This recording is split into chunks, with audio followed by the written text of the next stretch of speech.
아주 오래 전에 어느 왕이 시골을 순회하는 중에 시골 처녀를 보는 순간 한눈에 반했습니다. 한눈에 반했으니 그냥 둘 리가 없겠죠. 내가 반드시 저 시골 처녀를 데리고 와서 결혼해야 되겠다, 그렇게 다짐을 하고 신하에게 물었습니다. 내가 시골 처녀를 한눈에 마음에 들었는데 내가 저 시골 처녀를 반드시 데리고 와서 결혼해야 되겠다, 그렇게 얘기했더니 신하가, 전하, 그건 안 됩니다. 신분이 없는 시골 처녀를 데리고 오는 것은 국법에 맞지 않습니다. 그러니 안 됩니다. 그랬더니 그럼 어떻게 하면 좋겠느냐? 그러면 내가 그쪽에 가서 결혼을 할까? 그렇게 했더니 그것도 곤란합니다. 번거롭고 채통에 맞지 않습니다. 그럼 어떻게 하면 좋겠느냐 했더니 궁리 끝에 이 왕이 드디어 결단을 내렸습니다. 어떤 결단을 내렸을까요? 자기의 모든 왕관을 다 내려놓고 왕의 특권과 또 왕의 보장과 자리와 모든 걸 다 내려놓고 시골로 내려가서 내가 직접 농부가 되어가지고 농사를 지으면서 낮은 처지에 내려가서 똑같이 먹고 자고 하면서 그 시골 처녀에게 사랑을, 마음을 얻겠다 하고 결단하고 내려간 것입니다. 여러분 어떻습니까? 이게 바로 이 이야기가 하나님이 사람이 되어 이 땅에 오신 이야기입니다. 하나님이 사람이 되신 날이 바로 성탄절입니다. 크리스마스예요.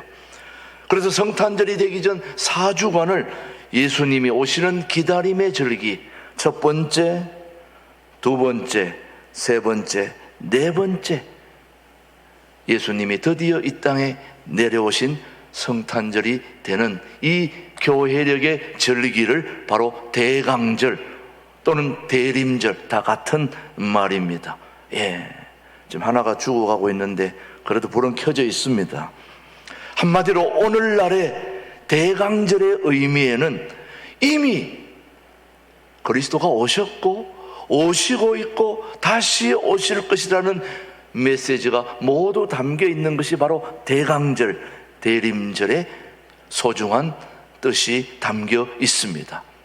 자, 그렇다면 대강절은 2000년 전에 유대의 땅 베들레헴에서 태어나셨고 지금은 우리의 마음속에 오시고 있고 앞으로는 심판주로 다시 오실 그리스도를 기다리는 절기가 무슨 절기라고요? 대강절, 대림절. 그 성탄절을 바로 앞두고 예수님의 탄생을 준비한, 우리는 오늘 마리아의 이야기를 통해서 성탄절을 어떻게 우리는 준비해야 될까? 우리 모두 다 성탄절을 기다리고 있는데 기다린다면 어떻게 기다려야 될까? 또 어떻게 준비해야 될까? 그 모델이 바로 마리아라는 점에서 오늘 우리가 마리아의 어떤 성탄 준비를 하고 있는지를 살피면서 오늘 은혜를 나누고자 합니다. 첫 번째, 마리아는 겸손한 자세로 성탄절을 준비했습니다. 무슨 자세로요? 겸손한 자세로. 자, 오늘 본문 말씀 누가복음 1장 28절입니다. 한번 보십시다. 시작. 그에게 들어가 이르되 은혜를 받은 자여 평안할지어다 주께서 너와 함께 하시도다 하니. 이 천사의 말을 듣고 났을 때 마리아의 첫 반응이 아주 중요한데 29절입니다. 계속해서 29절 한번 보십시오. 시작. 처녀가 그 말을 듣고 놀라 이런 인사가 어찌민가 생각하매. 이 말씀에 의하면 마리아는 너무 놀랐어. 이런 인사가 어찌미냐. 그러니까 오늘날로 말하면 도대체 무슨 인사냐 그게. 그런 얘기를 지금 하고 있는데 이것은 단순히 마리아가 천사를 보고 심리적으로 놀라서 그렇게 한 반응이 결코 아닙니다. 당시에 유대인들은 천사를 보는 것을 최고의 영광으로 알았습니다. 물론 유대인들뿐만 아니라 우리도 마찬가지겠죠. 천사를 보는 그 기쁨은 아무나 누릴 수 있는 게 아닌데, 아무튼 이 마리아가 천사가 와서 그에게 그런 얘기를 한다는 것은 대단한 영광이었습니다만은 구약 성경에서 천사를 본 아브라함, 야곱, 삼손의 부모, 다니엘 모두가 다 천사를 본 사람들은 하나님의 은총을 입은 사람들입니다. 저는 우리 신광두레교 교우들도 천사를 볼 수 있는 기회가 있기를 바라는 거죠. 뭐 구약 성경 인물이 천사를 봤다면 우리도 못 볼 이유는 없는 거죠. 여러분도 사모할 수 있게 되기를 바랍니다. 유대인들에게 있어서는 하나님의 천사를 본다는 것 자체가 은총, 은혜의 표징입니다. 천사가 마리아에게 나타나서 제일 처음 한 말이 은혜를 받은 자여, 그렇게 얘기했습니다. 은혜를 받은 자여. 이 사실이 엄청난 은총을 받고 있다는 그런 표징이겠죠. 오늘 저도 여러분에게 은혜를 받은 자여 이렇게 인사하면 좋지 않습니까? 근데 마리아는 자신이 이러한 말을 듣는 것 자체를 무척 황송하게, 송구하게 생각했다는 거죠. 1장 38절 한번 보십시오. 표현을 보시면은 그렇게 나옵니다. 자, 시작. 마리아가 이르되 주의 여종이오니. 저게 주의 여종이라는 게 옛날 번역에서는 계집종이오니 그렇게 나와요. 그러면서 뭐라고 합니까? 말씀대로 내게 이루어지이다 하매 천사가 떠나가니라. 마리아가 자신을 일컬어서 주의 뭐라고 얘기합니까? 여종이오니. 다시 말하면 계집종이오니. 이 여종, 계집종이라는 말은 굉장히 낮은 계급의 하녀를 가리키는 단어입니다. 그만큼 마리아는 자기 자신을 낮추었다는 거죠, 여러분. 고로 천사의 말을 들은 마리아의 자세는 제게 주님의 은혜를 받을 자격이 없는데 어떻게 저에게 이런 은혜를 주십니까? 무익한 종인데. 그 말은 한마디로 말하면 겸손 그 자체였습니다. 마리아의 겸손의 자세, 이게 바로 오늘 저와 여러분에게 필요한 자세라고 생각합니다. 우리도 하나님께 은혜를 받는 유일한 비결이 있다면 바로 뭘까요? 겸손해야 되는 겁니다. 이 마리아의 이 겸손이야말로 성탄절을 기다리는 우리 모두에게 꼭 필요한 자세입니다. 왜 그러냐? 바로 마리아가 너무너무 천한 나와 같은 존재에게 어떻게 인류를 구원할 메시아를 내게 허락하나이까? 이거는 대단한 은혜인 거죠. 뭐 마리아뿐만 아니라 오늘 저와 여러분들도 한번 우리 인생을 뒤돌아보면 하나님의 은혜를 얼마나 많이 입었습니까, 여러분? 그걸 생각한다면 하나님이 우리에게 천사를 보내가지고 한마디 했다면은 아유, 그거 아닙니다. 우리는 은혜를 입을 자격이 없는 우리에게 은혜를 주셨다는 것 자체가 너무너무 큰 은총이고 기쁨인데, 그걸 생각하면 우리는 교만할 자격이 조금도 없는 거죠, 여러분요. 주님이 하늘의 보좌와 영광을 다 버리시고 낮고 천한 이 땅에 내려오셨기 때문에 하나님의 아들이 비천한 우리 인간의 몸을 입고 이 땅에 오셨다는 그 자체만 해도 우리 예수님은 낮아짐의 극치요 최고라고 할 수 있습니다. 우리 하나님도 하늘 보좌를 버리고 이 땅에 내려왔다면 우리도 내려가야 되지 않습니까, 여러분? 낮은 자세로 내려가야 되는 거 아닙니까? 엎드려야 되지 않겠습니까? 예수님이 이 땅에 오신 목적은 왕으로서의 존귀와 영광을 누리시게 하게 하는데 있지 않다 이거죠. 예수님이 영광 받으려고 오신 게 아니라 우리를 섬기려고 오셨다는 거죠, 여러분요. 예수님이 이 땅에 오신 목적은 왕으로서 존귀와 영광 누리는 데 있지 아니하고 오히려 가난하고 평민의 집에서 30년 동안 궁핍하게 사셨고 공생애를 하실 때도 머리 둘 곳 없을 만큼 고단한 삶을 사신 분이 우리 주님이십니다. 그런 걸 생각해 본다면 이 땅에서 예수님의 삶은 하나님의 아들로서의 모든 특권을 포기하고 궁핍하고 고달픈 고난의 삶이었다는 걸 우리는 잊지 말아야 됩니다. 그런 주님의 모습을 생각하면서 성탄절을 우리가 겸손한 마음으로, 차분한 마음으로, 그리고 또 기쁜 마음을 잊지 않고 준비할 수 있으면 좋겠습니다. 첫 번째, 우리 마리아가 성탄절을 겸손한 자세로 준비했다면 우리도 그렇게 해야 될 줄로 믿습니다. 둘째, 순종의 자세로 준비했습니다. 무슨 자세로요? 순종의 자세로. 마리아에게 나타난 천사는 마리아가 수태하여, 다시 말하면 임신하여 아들을 낳을 것이라고 천사가 그렇게 예고했습니다. 근데 이때 마리아는 아직 결혼을 하지 않은 처녀의 몸이었다는 걸, 그리고 장례를 약속한 정혼자도 있었습니다. 그러므로 지금 임신을 했다는 이 소식은 마리아에게 있어서는 축복이라기보다는 감당할 수 없는 충격적인 그런 소식이라고 할 수밖에 없습니다. 뭐 어쩌면 저주라고 할 수 있겠죠. 유대인은 율법에 따라 처녀가 결혼하기 전에 혹시 다른 부정한 일로 남편을 맞이하거나 그렇게 했다면 돌로 쳐 죽여야 하는 게 법인 것입니다. 실제로 그런지 안 그런지, 결혼 전에 부정한 일을 하면 어떻게 되는지 신명기 말씀을 제가 오늘 준비했습니다. 한번 보십시오. 신명기 22장 13절 보시면, 누구든지 아내를 맞이하여 그에게 들어간 후에 그를 미워하여 13절 14절 비방거리를 만들어 그에게 누명을 씌워 이르되 내가 이 여자를 맞이하였더니 그와 동침할 때에 그가 처녀임을 뭐했다? 보지 못하였노라. 이거 잘한 겁니까? 못한 겁니까?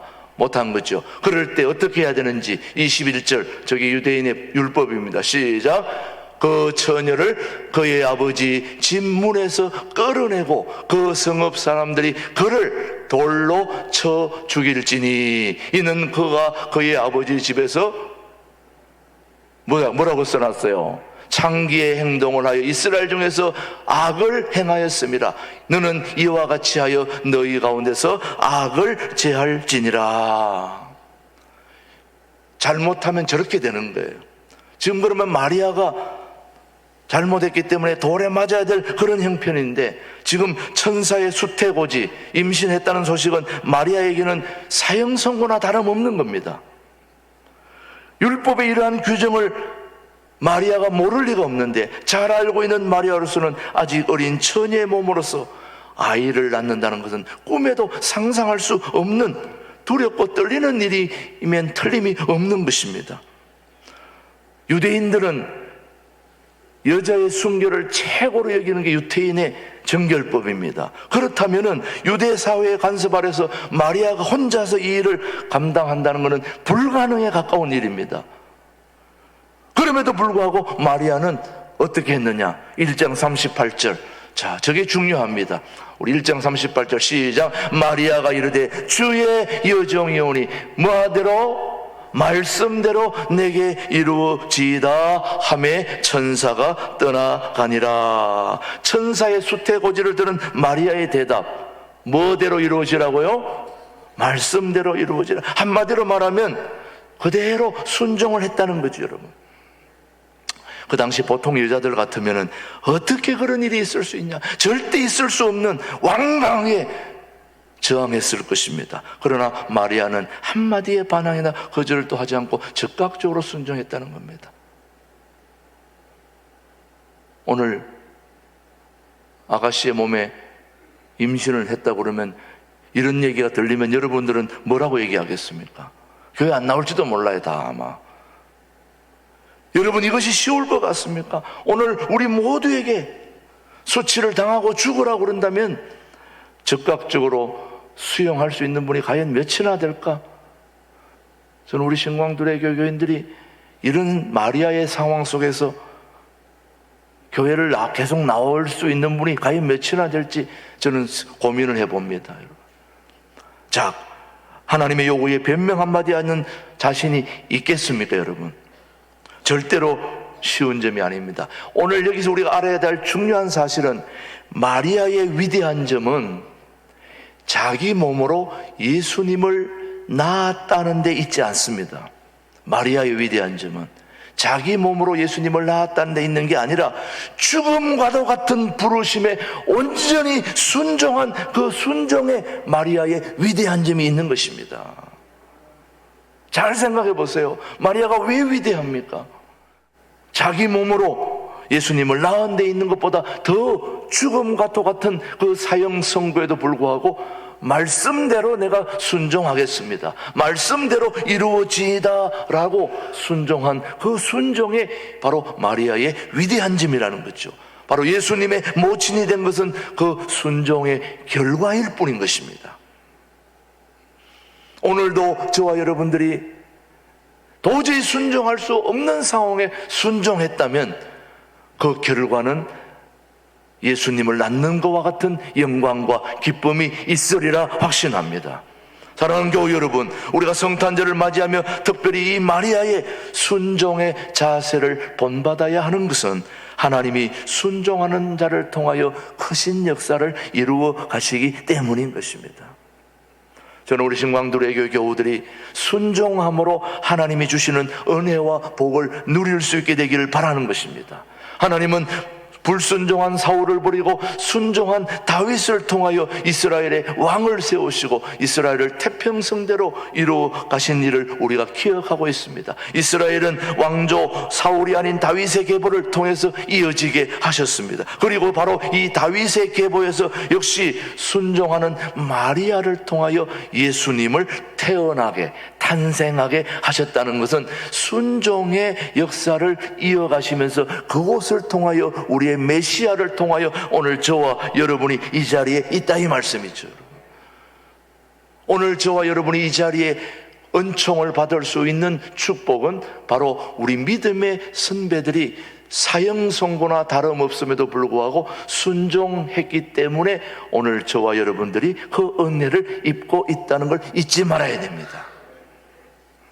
순종은 하나님의 놀라운 역사를 자신에게 임하는 축복의 그릇임을 성탄절을 앞둔 이 시점에서 우리 모두와 함께 기억해야 될 것입니다. 마리아는 성탄절을 겸손한 자세로 준비했습니다. 그리고 말씀대로 이루어질 것이라는 순종의 자세로 준비했습니다. 그렇다면 한 가지 더, 마리아는 어떻게 예수님을 맞이했을까? 나눔의 자세로 준비했다는 거죠. 무슨 자세요? 나눔의 자세. 마리아가 성령에 의하여 아기를 잉태할 것임을 천사 가브리엘이 알리는 수태고지를 통하여 천사가 떠나간 후에 마리아의 취한 행동이 아주 중요합니다. 누가복음 1장 39절로 40절입니다. 자, 한번 이때에 시작. 다시요. 이때에 마리아가 일어나 빨리 산골로 가서 유대 한 동네에 이르러 사가랴의 집에 들어가 엘리사벳에게 문안하니. 자, 39절 말씀을 다시 한번 보시면은, 자, 사가랴의 39절 말씀 그 뒤로 돌아가서 이때에 시작. 이때에 마리아가 일어나 어떻게 갔다고요? 산골로? 어떻게 갔다고요? 빨리 갔다. 산골로 그냥 천천히 간 게 아니라 빨리 갔다 이거예요. 아, 빨리 갔다. 여러분, 이 빨리 갔다는 말이 매우 중요합니다. 말씀에 의하면 마리아는 신속하게 산중에 있는 사가랴의 집으로 달려가 엘리사벳에게 문안을 했는데, 주목할 것은 이 행동이 중요합니다. 이 마리아의 행동에 담겨 있는 뜻은 뭐냐 하면은 이 수태고지, 다시 말하면 우리에게 오실 메시아가 내 몸속에 임신했다, 생겼다, 다시 말하면 탄생하게 된다는 그 기쁜 소식을 빨리 전하고 싶은 그 욕심이 있었던 거예요. 여러분, 기쁜 소식은 빨리 전하고 싶습니까? 천천히 전하고 싶습니까? 빨리 전하고 싶어요. 예. 막 월드컵에 한번 4강 결승전에 올라갔다면 막 밤에라도 밤중에라도 막 전화해서 다 알렸을 거예요, 여러분. 이렇게 중요한 생명의 소식이 우리는 그런 것보다 더 빨리 전해야 되지 않습니까, 여러분? 그런데 천천히 갔다, 이거는 있을 수 없는 일이에요. 신속하게 달려가서 빨리 사가랴의 집으로 갔다는 사실은 자신의 몸을 인류의 구주가 나실 것이라는 이 놀라운 소식을 조금이라도 빨리 나누고 싶어하는 마음을 우리는 마리아를 통해서 배우게 되는 것입니다. 여러분이 진정한 신앙인이라면 소식을 빨리 나눠야 되는 겁니다. 기쁜 소식, 생명의 소식 빨리 나눠야 되는데, 여러분 전도할 때 보면은 쭈삐쭈삐 돼가지고 되겠어요? 빨리 줘야 되는 거 아닙니까? 만나면 곧 지옥으로 들어간 사람이면 빨리 구원해야 되는 거 아닙니까, 여러분? 여러분, 물속에 빠진 사람 천천히 가서 건집니까? 빨리 건집니까? 빨리 나와, 천천히 나와, 이렇게 얘기합니까? 아니면 뛰어 들어가야 됩니까, 여러분? 뛰어 들어가야 됩니다. 제가 한두 번 말씀드린 적이 있지만, 청년의 수련회 하양동에 갔는데 청년이 한 명 들어가가지고 물살에, 계곡이 물살이 그렇게 센 줄 저는 몰랐어요. 막 허우적거리는데, 원래 그거 뛰어들면 안 되거든요. 뭘 던져가지고 끄집어내야 되는데, 청년 죽으면 내가 책임이 크다는 생각에 그냥 아무 생각 없이 그냥 뛰어드는 거예요. 뛰어들어가지고 저도 죽을 뻔했어요.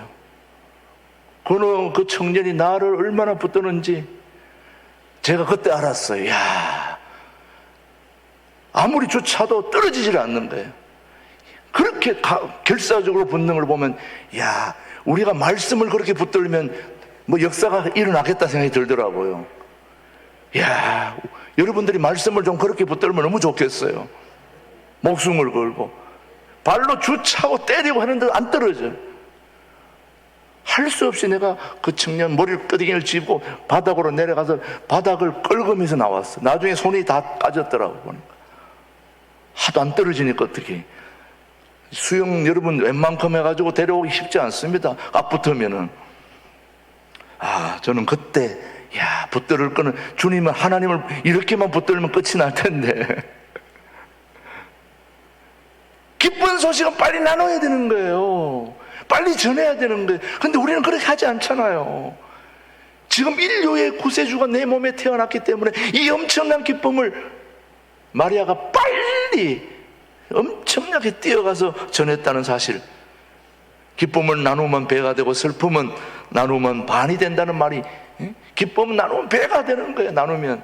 여러분, 하나님의 말씀을 나누면 놀라운 역사가 일어나는 거예요, 여러분요. 예수님은 하나님의 사랑을 나누어 주시기 위해서 이 세상에 오셨다는 걸 여러분 기억하셔야 됩니다. 물은 나눌 만한 것은 더욱 예수를 나누고 예수 탄생의 그 기쁜 소식을 나누는 우리 성도들이 되어야 될 줄로 믿습니다. 예수님의 탄생을 앞두고 마리아와 엘리사벳 사이에 아름다운 나눔이 있었는데, 누가복음 1장 56절입니다. 시작. 마리아가 석 달쯤 함께 있다가 집으로 돌아가니라. 몇 달 있었다고요? 석 달. 이때 마리아가 사가랴의 집에 왔다가 머문 기간이 무려 석 달이 되었다는 말은 마리아와 엘리사벳의 가족 사이에 오랫동안 친밀한 나눔이 있었다는 거예요. 나눔. 성도들 간에 나눔이 필요합니다. 구역 간에 나눔이 필요합니다. 여전도회끼리 나눔이 필요합니다. 건사회끼리 나눔이 필요합니다. 친밀해주고 나누어주고, 이런 나눔의 모습이 오늘 성탄절을 기다리는 우리의 모습이 되는 것. 우리가 북한 동포들과 함께 나누고자 하는 마음으로 통일한국을 준비하는 교회라고 해놓지 않았습니까? 자, 마태복음 25장 40절 말씀 한번 보십시오. 시작. 임금이 대답하여 이르시되 내가 진실로 진실로 너희에게 이르노니 너희가 여기 내 형제 중에 지극히 작은 자 하나에게 한 것이 곧 내게 한 것이니라. 여러분, 오늘 이 땅에 아기 예수로 오시는 예수님이 저와 여러분에게 바라는 것이 있다면 무엇이겠습니까? 오늘 여기 성탄절을 이렇게 크게 해놓고 이런 것들 다 준비했었지만, 이러한 화려한 장식도 매우 중요한 우리의 마음의 소중한 준비이겠습니다만은, 주님이 원하시는 것은 우리 모두가 마리아처럼 겸손하고 하나님의 말씀은 그대로 이루어질 것이라는 그런 순종의 자세, 그리고 이 기쁜 소식을 빨리 나누고자 하는 그런 나눔의 마음을 우리 예수님이 원하지 않고 있을까요? 사랑하는 교우 여러분, 사랑의 손길을 나누어야 됩니다. 우리는 베풀어야 됩니다. 우리 신광들에게는 많은 사랑을 입은 교회입니다. 우리가 이 사랑을 입었기에 우리도 함께 또 나누어야 될 줄로 믿습니다. 이것이 바로 성탄절을 앞둔 우리가 황금과 유황과 모략을 준비해야 될 그런 마음으로 우리가 자신의 죄를 돌아보고 낮추는 겸손의 자세, 하나님의 말씀에 목숨 걸고 따르는 순종의 자세. 그래서 2023년에는 말씀을 듣고 읽고 쓰고 암송하고 하나님 말씀에 가까이 가서 말씀을 통째로 삼키고 그 말씀대로 순종하며 살아가는 그런 2023년 우리 신광두레교회의 핵심이, 내년에는 그것을 가지고 제가 목숨을 걸고 달라들려고 합니다. 내년에는 여기에 동참하지 않는 분들은 말 안 하겠습니다. 읽고 듣고 쓰고 암송하고, 오늘 마리아가 말씀, 죽을 각오를 하고 말씀대로 이루어질 것이다 라고 했을 때 인류의 구세주가 마리아의 몸을 통해서 태어나는 엄청난 영광을 입게 된 것처럼, 저는 우리 신광들에게가 말씀에 깊이 들어가서 그 말씀대로 살려고 할 때 하나님께서 우리 신광들의 교회를 하나님께서 쓰실 줄 믿습니다. 저는 그런 마음으로 한번 2023년에 도전할 수 있게 되기를 주님의 이름으로 축복합니다. 기도하겠습니다. 하나님 아버지, 아기 예수로 이 땅에 오신 대림절, 대강절 세 번째 주일에 성탄을 준비하는 말씀을 주심을 감사합니다. 겸손의 자세, 순종의 자세, 나눔의 자세로 우리의 남은 생애를 살아갈 수 있도록 인도해 주시옵기를 예수님의 이름으로 기도드립니다. 아멘.